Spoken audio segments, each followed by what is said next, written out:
Hey everyone, the Gaminator here. This story of the railway series you're reading is called Toby and the Stout Gentleman. Toby is a tram engine. He is short and sturdy. He has cow catchers and side plates and doesn't look like a steam engine at all. He takes trucks from farms and factories to the main line, and the big engines take them to London or elsewhere. His tram line runs along roads and through fields and villages. Toby rings his bell cheerfully to everyone he meets.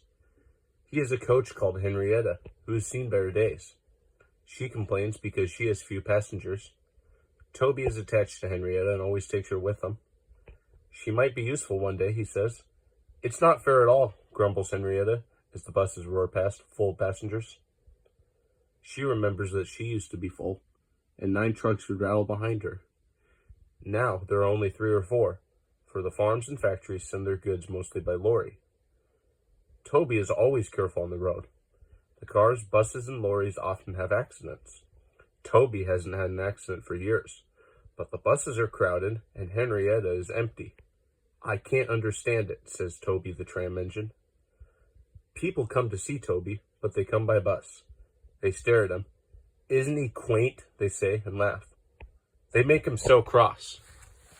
One day a car stopped by, and a little boy jumped out. Come on, Bridget, he called to his sister, and together they ran across to Toby. 2 ladies and a stout gentleman followed. The gentleman looked important, but nice. The children ran back. Come on, grandfather, do look at this engine, and seizing his hands, they almost dragged him along. That's a tram engine, Stephen, said the stout gentleman. Is it electric? Asked Bridget. Whoosh, hissed Toby crossly. Shh, shh, said her brother. You've offended him. But trams are electric, aren't they? They are mostly, the stout gentleman answered, but this is a steam tram. May we go in it, grandfather, please? The guard had begun to blow his whistle. Stop, said the stout gentleman, and raised his hand. The guard, surprised, opened his mouth, and the whistle fell out. While he was picking it up, they all scrambled into Henrietta. Hip, hip, hooray, chanted Henrietta, and she rattled happily behind. Toby did not sing. Electric indeed, he snorted. He was very hurt. The stout gentleman and his family got out at the junction, but waited for Toby to take them back to their car. What is your name? Asked the stout gentleman. Toby, sir. Thank you, Toby, for a very nice ride. Thank you, sir, said Toby politely. He felt better now. This gentleman, he thought, is a gentleman who knows how to speak to engines. The children came every day for a fortnight. Sometimes they rode with the guard, sometimes in empty trucks, and on the last day of all, the driver invited them into his cab. All were sorry when they had to go away. Stephen and Bridget said thank you to Toby, his driver, his fireman, and the guard. The stout gentleman gave them all a present. Peep, peep, peep, peep, whistled Toby. Come again soon. We will, called the children, and they waved till Toby was out of sight. The months passed.